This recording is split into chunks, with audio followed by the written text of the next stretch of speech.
Nikki Haley can't add. There's a new poll in Georgia that makes things look really bad for Joe Biden. We got socks and underwear under lock and key. And is the Meathead ready to leave America? Stay tuned, everybody. For fast, reliable, and mobile internet, check out Connecting Internet. Links down below. Hello, everybody. Welcome to the channel. I am Trailer Trash Tim. Happy Wednesday to you all. From the deep freeze, we got our brand of it here in Alabama. I think it's 13 degrees outside, something like that.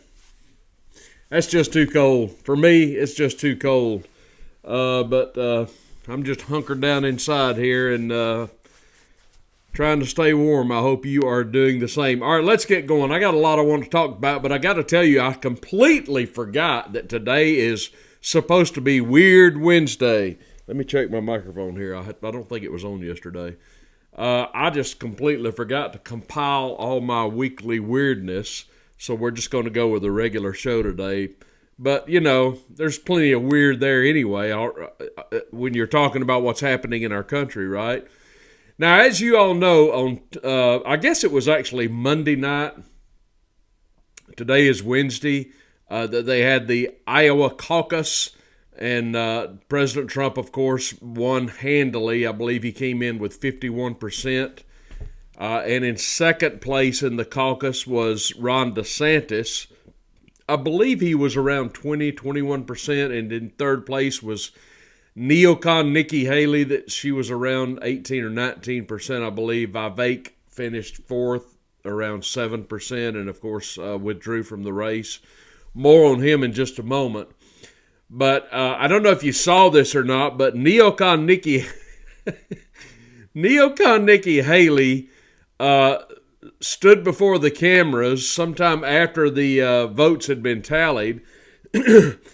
And neocon Nikki, bear in mind she came in third place, neocon Nikki made the declaration that this is now a two-man race. To which I said, what? A two-man race?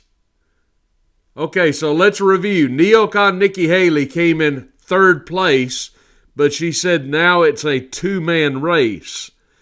Well, if you're any good at math at all, and you can count to two, and it really is a two-man race, which it isn't, then would that not mean that it would just be President Trump and Governor DeSantis left in the race? I mean, why would neocon Nikki say it's a two-man race? Didn't she just exclude herself? Poor neocon Nikki. She's not up to this. I got to be honest with you. She is simply not up to this. But immediately, it seems, after he conceded that evening, Vivek jetted off, I guess maybe the next morning, to New Hampshire, where he joined President Trump at his event somewhere in the state. Of course, next Tuesday is the New Hampshire primary. And Vivek was quick to go ahead and endorse President Trump. And I watched the speech that Trump was giving in New Hampshire at this event, and he introduced Vivek, and he really complimented him. He was, you know how Trump is. If you say something bad about him, you're on his list. But if he likes you, he'll let you know, and he'll let the world know. And he was effusive in his praise for Vivek, and he called him up, and they embraced, and Vivek spoke and fired up the crowd, and you could tell Trump was really pleased. And at the end of Vivek's little speech, which came in the middle of Trump's speech, or at the first part of it, the people began chanting, VP, VP, VP. So there is some feeling among a lot of people, it seems, that Vivek may be Donald Trump's vice presidential choice. I don't know if that's true or not. I think it makes a lot of sense. I think he is definitely an asset to the ticket. I definitely think he will probably be involved in a future Trump administration. But if Trump were to name him his vice president, I think that would be just fine. I think he would be an absolute boon to the ticket. It would be fine with me. Absolutely fine with me. All right, let me move on. There has been a poll done.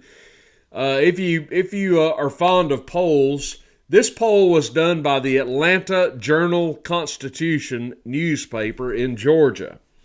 Now, I'm very familiar with this newspaper. I was raised in Marietta, Georgia, which is a suburb of Atlanta, and my father was an avid newspaper reader. We got 2 newspapers every day at our home growing up. We got the Marietta Daily Journal and the Atlanta Journal. There used to be 2 papers. There was the Atlanta Journal, it was the evening paper, and the Atlanta Constitution, which was the morning paper, but in time they merged, and now there's just the one paper, the Atlanta Journal-Constitution. It is a left-wing rag, like so many newspapers in America anymore. It leans heavily to the left, but they did this poll, which is what makes this poll interesting, because they did a poll the week of July the 3rd through the 11th, so this was last week, or possibly the week before now. And the poll was basically, it polled a sampling of about 1,007 voters to basically see where their presidential preferences lay. And this poll, done by the left-wing AJC, determined that Donald Trump's support in the state of Georgia is at 45%, and Joe Biden's support in the state of Georgia is at 37%. It must have really pained the leftist AJC to have to report this. But they did, and they said their margin of error is 3%, which means that if this poll is to be believed, that Donald Trump trounces Joe Biden handily in the state of Georgia. Now, of course, this is assuming that all things are above board and that the actual votes are counted. We shall see. Who knows? I don't know what all the state of Georgia has done to fix the obvious problems that we had in the last elections, particularly in the cesspool of Fulton County, which is Atlanta. But this poll is grim for Biden, and it is indicative of polls that I see all over the country. Biden, if polls are to be believed, and they were fairly accurate in Iowa, I have to say that. But for me, it just common sense tells me that there's just no way that Biden wins this race again, and I think they know it, and I think for sure the Democratic powers that be know it. They know this is a terrible candidate. They know there's no future with Joe Biden. The powers that be in the Democratic Party and the donor class, the ones who support and write the checks, they want somebody else. They want Gavin Newsom or Michelle Obama or somebody else, maybe a Clinton again, although I doubt that. But they know that they don't have a future with Joe Biden. They know that this man is hamstrung with all kinds of scandal. He is a terrible candidate, and they know it. There's no alternative for them with the current vice president. She is a horrific candidate. It's just a terrible ticket, and they know it. Trump wins this thing handily, if you ask me. I don't see any way that he can't. If he can weather all of the legal issues that he's going through. Let me move on to this. In Contra County, California, this is the Bay Area, retail merchants such as Target and Walmart are having to put socks and underwear under lock and key. Now, I realize when you go into a lot of retail merchants now that they have certain merchandise under lock and key. Certainly, items such as jewelry are usually in a locked case, firearms, things of this nature. But here in the last few years, it's included merchandise such as various medications. It got so bad in some places where they put Tide Pods under lock and key. But this takes it to a whole new level. In the Contra Costa County in the Bay Area of California, I believe the name of the town was Richmond, if I'm not mistaken, Walmart and Target are putting socks and underwear under lock and key. Why? Well, because of shoplifters. Because we refuse to deal with criminals the way we should deal with criminals. Shoplifters. And now if you want to go buy a pair of socks or a pair of skivvies, you got to find an associate to come with a key and unlock the case so that you can get... Can you believe this? Socks and underwear under lock and key? What has happened to our country? What has happened to our culture that we have to lock up socks and underwear? I have an uncle. I had an uncle. He is now deceased. I have no more aunts and uncles. They're all gone now. But I had a very interesting uncle on my mother's side, and I loved my Uncle Tal. His name was Talmadge, Tal Peppers. And my Uncle Tal was a very well-educated man. He was schooled at the University of Georgia and ultimately went to work for the United States State Department. His boss was literally Henry Kissinger, and he served as a foreign diplomat in different countries for the United States for many years. Places such as Pakistan and Bangladesh, countries like that. And he would come home, so he lived in these lands, but I think it was every 2 or 4 years, something like that, he would come home for a furlough or a vacation and to see his family back in Georgia, in the good old town of Elberton, Georgia, the granite capital of the world. And we would go and travel there, and I would see my Uncle Tal, and I would just love hearing the stories. And he would give me some money from like Pakistan, give me some change, which I thought was just the coolest thing when I was a kid, But I remember my Uncle Tal telling us that in places such as Pakistan and Bangladesh back in the day, he said when we go to bed at night, nobody locks their doors, nobody locks their windows. He said we just pull our curtains and go to bed. And I remember asking, why is this? And he said, because there's no crime. There's no crime at all. You're completely safe. If someone is a thief in a place like that, he said, you know what they do with them? If they stole something with their right hand, when they caught them, guess what they did with them? Let's just say you had to start calling them lefty. Folks, you have to deal with crime in a serious manner. You have to punish criminals. You cannot coddle people. You cannot have a society where this kind of thing is allowed to happen. We should not be locking up socks and underwear in the United States of America. Do you see where we make victims out of those who break the law? It's completely backwards.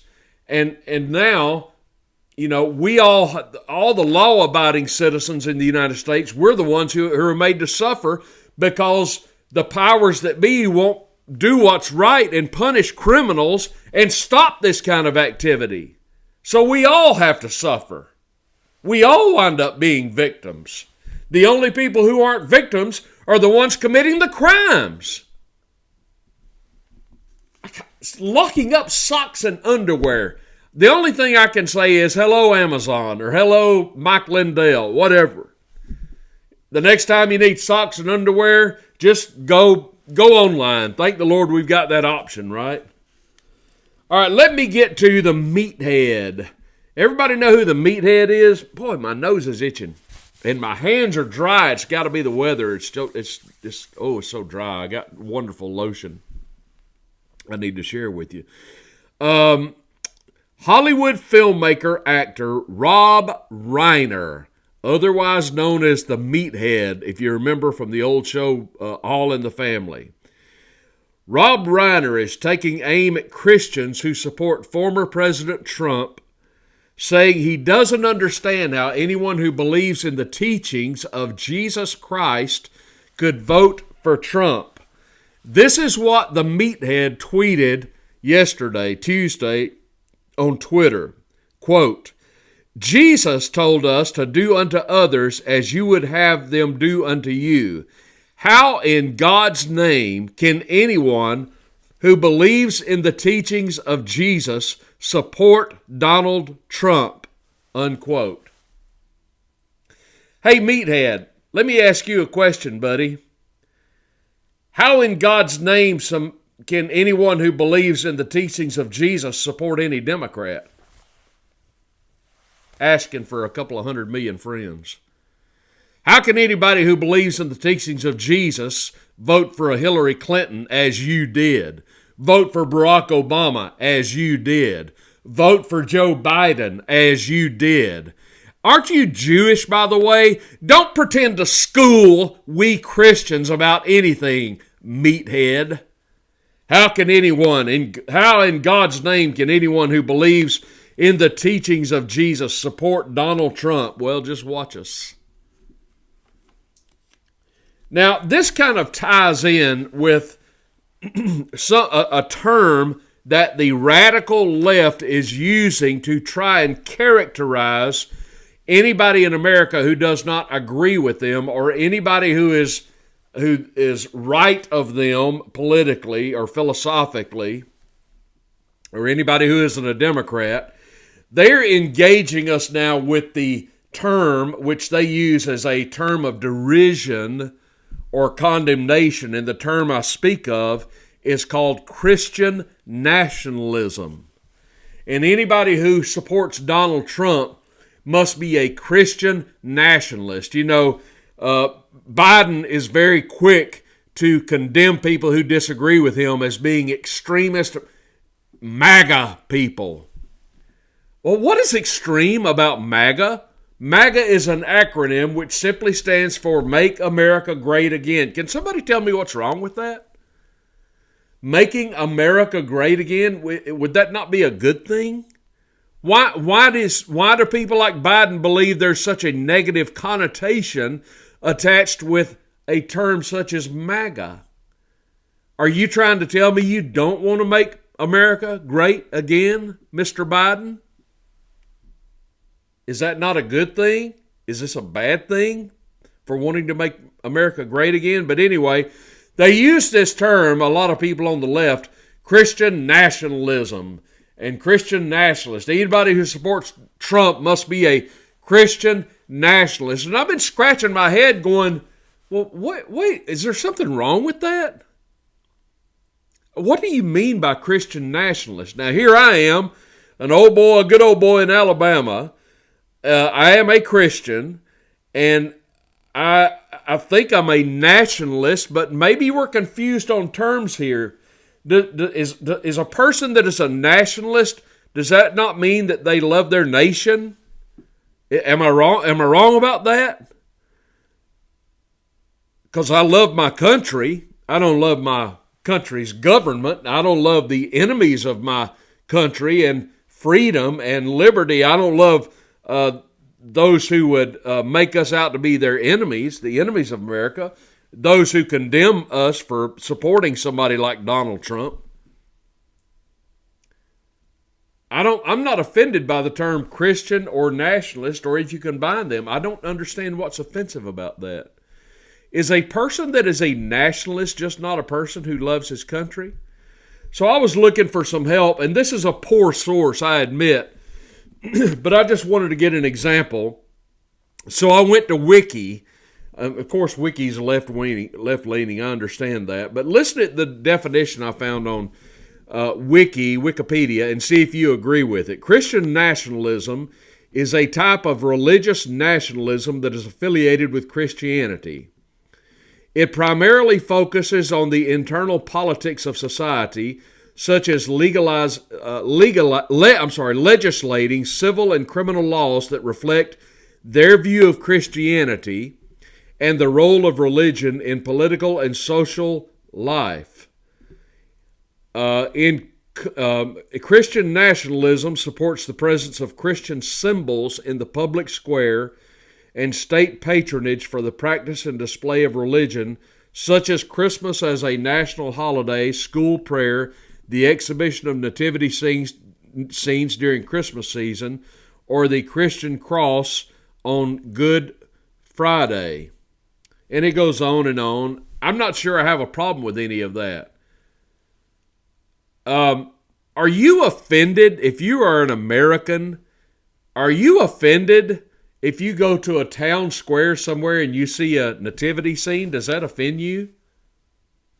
It doesn't offend me. I mean, look, I understand we are a multicultural society, unfortunately. I understand that we have a plurality of religions in the United States, unfortunately. I mean, I wish we all spoke the same language religiously, if you will, but we don't, and that's just the way it is. But, you know, when I was growing up, we would have nativity scenes on our town square, and nobody was getting offended by it. I know we had Jewish people in Marietta. We had atheists, undoubtedly, in Marietta. Maybe some Muslims or Hindus. I don't know. But if there was a depiction of a nativity scene or a cross on public property or the Ten Commandments in the courthouse, nobody was losing their minds over this. But now the loony left views such things as abhorrent. And if you endorse anything like that, you must be a Christian nationalist. Well, I'm trying to find something wrong with Christian nationalism, and I'm having a hard time finding it. I am a Christian. I'm an American. I am a man who loves my country. I guess that makes me a Christian nationalist, but I am a threat to no one. Unless, of course, you're trying to steal socks and underwear from my local retail store, and I catch you doing that.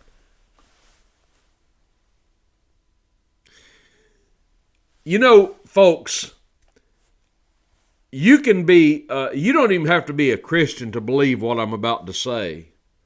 You could be Jewish and believe what I'm about to say. You could be atheist and believe what I'm about to say. But I'm not sure we could improve in terms of the law and the application of the law in any given society. In the legal sense of things, I'm not sure we could improve on the Ten Commandments. And I think there's plenty of, Jewish people should agree with that. Of course, not the Meathead. There's probably, Vivek Ramaswamy is a Hindu. He would agree with that. He endorses the Ten Commandments. I mean, think about it. Thou shalt not kill. Thou shalt not steal. Thou shalt not covet. Thou shalt not commit adultery. Honor thy father and thy mother. Thou shalt not take the name of the Lord in vain, and on and on. Are these not good laws? Are these not laws that would serve any society well if we governed ourselves according to the Ten Commandments? But if we endorse the Ten Commandments as our governing principles for moral behavior in a society, does that make us Christian nationalists? Well, maybe it does, but is that a bad thing? You know, Meathead, you have said in the past that if Donald Trump was going to be elected, that you'd leave the country. But you know what? You people never do. Cher said the same thing. Barbara Streisand said the same thing, but they never do. They're all talk. They're just a bunch of phony baloney, good time, plastic banana rock and roll hypocrites. That's all they are. Rush Limbaugh. They're all talk. If Donald Trump is elected, I'm leaving America. Let me help with your plane ticket, please. One way now, just one way.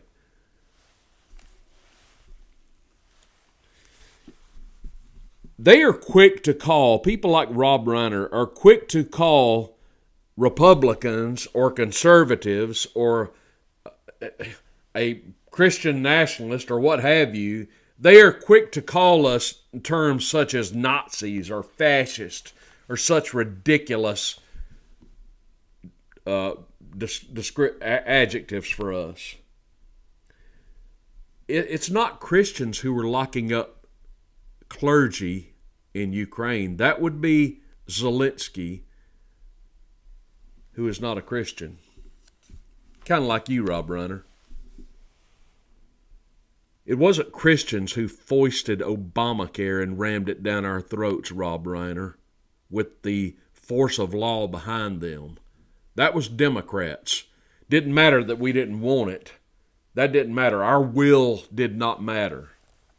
They just rammed it down our throats.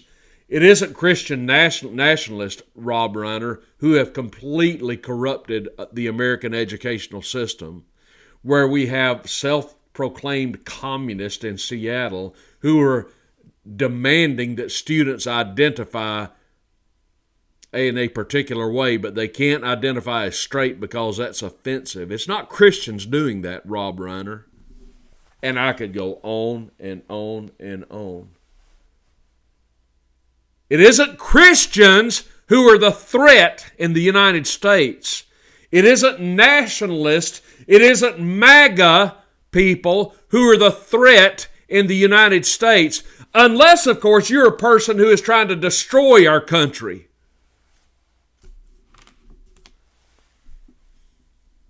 It's MAGA who's trying to get our borders shut down so we can defend our homeland.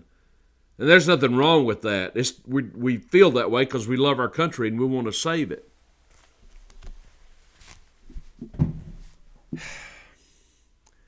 You really are a meathead, Rob Reiner. I hope Trump wins, and I hope for once you'll keep your word and leave the country, and take Barbara Streisand and share with you and anybody else you can find on the left. I found a wonderful little article which kind of serves as somewhat of a eulogy for Gonzalo Lira, and this was written by a wonderful man named Daniel McAdams, and it is entitled Killing the Messenger. I'm not going to take the time to read it, although I would love to, but I don't want to hold you too long. But what I'm going to do is link it down below so you can go and read it. Daniel McAdams is a co-host of the Liberty Report, which is a channel here on YouTube hosted by Daniel McAdams and Dr. Ron Paul, which I highly recommend. And Daniel McAdams has penned this eulogy of sorts about the late Gonzalo Lira, and I commend it to you. Go and check it out. I think you will. It's sad, but it's well worth a read. Hey, listen, comment down below. I'd love to hear what you have to say about what I talked about today. Are you a Christian nationalist? Does that mean you're a bad person? What is your definition of it? I'd like to hear what you have to say about it. Give me a big thumbs up on the video if you would. I would appreciate that. And if you have not yet subscribed to the Trailer Trash Tim channel, well, what are you waiting for? Go ahead and do it right now. Everybody go out there and have a great Wednesday. Stay warm if you can. This is Trailer Trash Tim, and I will see you soon. Bye-bye.